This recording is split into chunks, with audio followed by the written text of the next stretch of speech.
सबको जय मसीह की। प्रभु आप सबको बहुत आशीष करे। परमेश्वर के प्यारे लोगों, मेरा नाम पास्टर बंटी और मैं पंजाब से हूँ। हम सब इन दिनों में प्रभु के वचनों से बहुत सी बातों को सीख रहे हैं और हमारा लक्ष्य है कि हम धीरे धीरे बाइबल में से बहुत सी बातों को जाने। मैं पूरी बाइबल तो आपको नहीं सिखा पाऊंगा, लेकिन जितना परमेश्वर चाहता है कि आपको ज़रूरत है, चाहे जितना प्रभु मुझे सिखा रहा है उतना मैं ज़रूर चाहता हूं कि आपके साथ उन वचनों को बांटूं, ताकि हम प्रभु के वचन में और भी आगे बढ़ सकें और आने वाले दिनों में हम हर एक जो आने वाले हालात हैं उनका सामना कर सकें। तो आज एक वचन है मेरे सामने जो मैं पढ़ना चाहता हूँ। मत्ती की इंजील 24 अध्याय उसका 28 वचन, जहाँ लोथ है वहीं गिद्ध इकट्ठे होंगे। तो ये अपने आप में भी एक बहुत बड़ा सवाल था और इसे शायद समझना और जानना बहुत ही ज़्यादा कभी कभी मुश्किल भी लगता है, लेकिन परमेश्वर धीरे धीरे हमें सब बातों को सिखाते हैं कि कैसे आपको स्थिर रहना है, कैसे आपको हर कार्य को करना है। तो ये बात जो प्रभु यीशु मसीह ने कही कि जहाँ पे लोथ है वहीं पे गिद्ध इकट्ठे होंगे, तो लोथ होती मतलब एक मुर्दा जीवन जो मर चुका है, और गिद्ध वो पक्षी होते हैं जो आके लाशों को खा जाते हैं। हमने देखा है जब भी कोई मृत्यु होती है तो अगर वो ऐसी जगह पे है जहाँ पे कोई बसेरा नहीं है, जहाँ पे लोग नहीं रहते हैं, तो वो लाश वहाँ जब पड़ी रहती है तो कुछ समय उसकी बदबू शुरू होती है। तो वो बदबू जब हवा में फैलती है तो बहुत से जो पक्षी हैं, जो गिद्ध हैं, वो फटाफट पृथ्वी पे आते हैं और उनको खाना शुरू कर देते हैं। तो प्रभु यीशु मसीह भी ऐसी एक उदाहरण को दे रहे हैं। याद रखें, यहाँ पे वो लोग हैं जो अभी है तो जिंदा, लेकिन मरे हुए लोगों के बराबर है। प्रभु उनको बोल रहे हैं कि ये मुर्दा है। मरना सिर्फ यही नहीं होता कि हम सदा के लिए मर गए, चाहे इस दुनिया से चले गए। दुनिया में रहते हुए भी इंसान है वो मरे हुए लोगों के बराबर होते हैं। जैसे प्रभु यीशु मसीह को एक आदमी ने कहा था कि प्रभु मैं तुम्हारे पीछे आना चाहता हूँ, लेकिन सबसे पहले मैं अपने पिता को गाड़ दूं। तो प्रभु यीशु मसीह ने याद रखे वहां पे कहा था कि मुर्दों को मुर्दे गाड़ने दो, लेकिन तुम मेरे पीछे आ जाओ।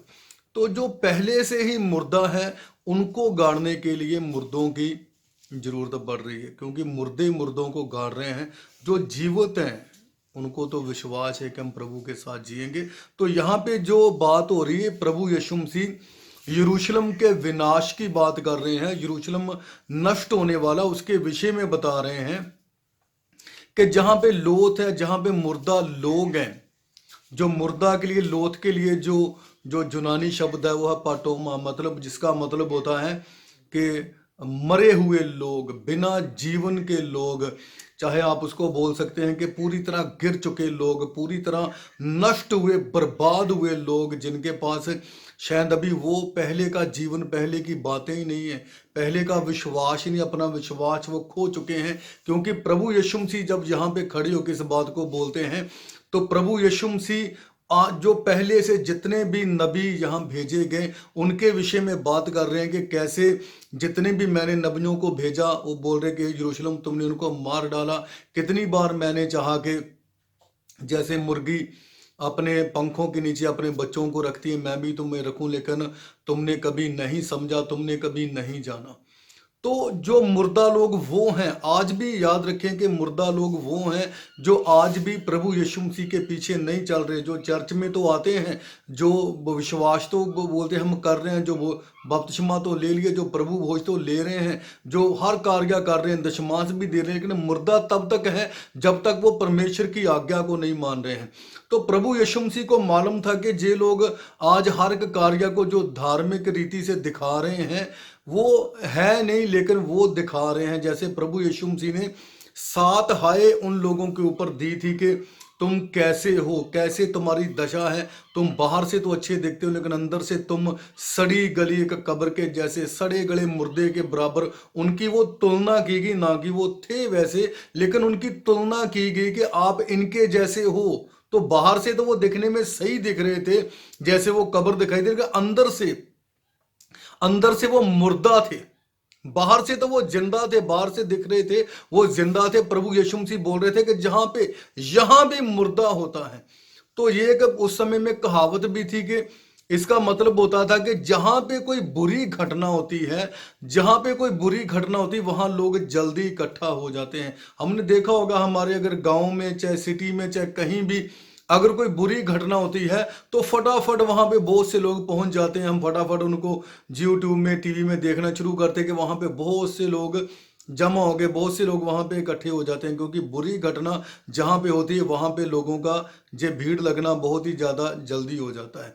तो प्रभु यीशु मसीह जहां पे बोल रहे जहां लोथ है वहीं गिद्ध इकट्ठा होंगे।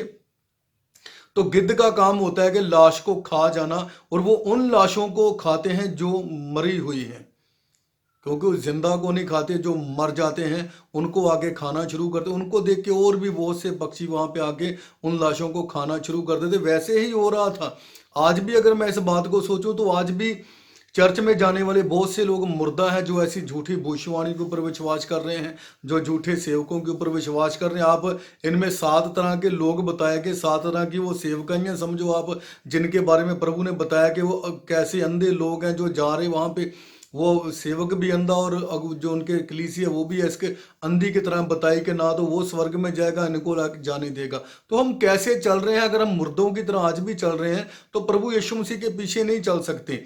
तो गिद्ध का काम होता था वो लाशों को आके खा जाना, और उसको पूरा खत्म कर देना, नष्ट कर देना, वहां पे उसका जो है पूरी तरह से सफाया कर देना। तो जो गिद्ध के लिए अगर हम बाइबल में शब्द पढ़ते हैं जो यूनानी भाषा में उनको बोला गया, तो अगर वहां से हम ट्रांसलेशन से पढ़ के आते हैं तो इंग्लिश में इसको ईगल करके बोला गया है। तो जो ईगल होता है, बाज, चाहे हम उकाब उसको बोलते हैं, तो वो कभी भी लाशों को नहीं खाते हैं, वो कभी भी मरे हुए लाशों को नहीं खाते थे। असल में जो ईगल है वो जो रोमी सेना थी उनका एक चिन्ह था, उनके बैनर के बना एक उनका लोगो था, कि जब वो आगे आगे चलते थे तो वो बाज की तरह वो सेना को दिखाते थे कि हमारी जो नज़र है, हमारा देखने का तरीका बाज के जैसा, हम जल्दी से अपने शिकार को ढूंढ लेते हैं कि वो कहीं भी छुपा हो, वो हमारी नज़रों से बच नहीं सकता। हम देखते हैं कि बाज की नज़र है वो बहुत ज़्यादा तेज होती है, वो बहुत ही ज़्यादा ऊपर से आसमान से अपनी चीज़ों को ढूंढ लेता है और फटाफट नीचे आके उनको खा भी लेता है। तो प्रभु यीशु मसीह यरूशलेम के विनाश की बात कर रहे थे, विनाश की बात, कि कैसे तू नबियों को मार डालता। पहला राजा 19 अध्याय अगर आप पढ़ेंगे उसका 10 वचन में, तो एलिया भी वहां पे आके इन बातों को बताता है। और आप जिर्मिया की किताब उसका 2 अध्याय का 30 वचन, 26 अध्याय का 20 से लेकर 23 वचन तक अगर आप पढ़ेंगे तो आपको पता चलेगा कि जो इज़राइल था, जो यरूशलेम के लोग थे, जो नष्ट होने के कगार पर थे, जो मुर्दा हो चुके थे, वो सच्चे नबियों को मार डालते थे। जो परमेश्वर के सच्चे लोग होते थे उनको तो मार डालते, लेकिन झूठ का वो जो है उनको साथ दे रहे थे, झूठ के पीछे चल रहे थे, झूठ को जीवन में अपना रहे थे। तो परमेश्वर इनकी जो आत्मिक दशा के बारे में बता रहे थे, जो आत्मिक तौर पे मर चुके हैं, जो शारीरिक तौर पे भी मर चुके हैं, उनके शरीर से अब वो बैर भाव की जो सुगंध थी, जो बदबू थी, वो बाहर दिखाई देना शुरू हो गई थी। आत्मिक तौर पे जब शारीरिक तौर पे लोग मर जाते हैं तो याद रखें उनको बाद में जिंदा करना मुश्किल होता है, लेकिन जो आत्मिक तौर पे मर जाते हैं उनके लिए प्रभु यीशु मसीह उनका न्याय करेंगे आके। जो आत्मिक तौर पे भी आज मर चुके हैं, जिन्होंने जान भी लिया, सामने प्रभु यीशु मसीह को देखा भी है, लेकिन फिर भी वो विश्वास नहीं कर रहे हैं, तो याद रखें वो बहुत ही ज़्यादा प्रॉब्लम में भी पड़ सकते हैं। तो गिद्ध है वो कभी भी जो गिद्ध लाशों को खाते, लेकिन बाज कभी भी लाश को नहीं खाता। तो प्रभु यीशु मसीह भी बता रहे थे कि कैसे मैं स्वर्ग में बैठ के आप लोगों को देख रहा हूं, तो वैसे ही आपके हर बुरे कार्य को, आपके जो बदन से वो बदबू, जो सड़ाहट ऊपर पहुंच रही है आपकी बातों से, तो क्या आप भी उनके जैसे ऐसे मुर्दा तो नहीं अभी तक बन के बैठे हुए? क्या आने वाला समय आपके लिए 100% हो सकता है कि आप प्रभु यीशु मसीह के साथ जा सकें? तो परमेश्वर के प्यारे लोगों, मैं सिर्फ इतना कहना चाहता हूं कि जो लोथ है वो उन मुर्दा लोगों को दिखाया गया है जो शायद सच्चाई से दूर है, विश्वास से दूर है, प्रभु यीशु मसीह से दूर है, जो बिल्कुल जानते नहीं कि प्रभु यीशु मसीह जब धरती के ऊपर थे तो उन लोगों ने नहीं जाना। आज पवित्र आत्मा के रूप में हमारे पास है तो शायद आज भी नहीं जान रहे। तो बाज एक ऐसा पक्षी है जो बहुत ही दूर से अपने शिकार को देखता है, बहुत आसमान में बहुत ऊपर चला जाता है और वहां से वो नीचे देखता है और तब भी उनको दिखाई देता है। और प्रभु यीशु मसीह बता रहे थे कि रोमी सेना कैसे तुम्हारे ऊपर अटैक करेगी, और ये भविष्यवाणी 70 एडी में तब पूरी हुई जब उन्होंने यरूशलेम के मंदिर को आके तोड़ दिया था। और वहां पे सब मुर्दा लोग थे, क्योंकि अगर सच्ची उपासना वहां पे होती तो मंदिर टूटता नहीं। आज भी वैसा का वैसा ही है जो वो उस समय में तोड़ दिया गया था। तो सचमुच ये भविष्यवाणी आगे चलकर फिर पूरी होने वाली है। अभी लास्ट में अंत समय में आप प्रकाशित वाक्य 19 अध्याय का 17 और 18 वचन पढ़ेंगे तो ये भविष्यवाणी तब जाके 100% और फिर एक बार पूरी हो जाएगी। और हमें तब तक बने रहना प्रभु के वचन में, प्रभु की महिमा में, क्योंकि वो पवित्र परमेश्वर है और पवित्र परमेश्वर के सामने हमें भी पवित्र बने रहना है। तो ऐसे ही और भी वीडियो देखने के लिए, प्रभु का वचन जानने के लिए आप हमारे साथ बने रहें। प्रभु सबको बहुत आशीष करे। सबको जय मसीह की।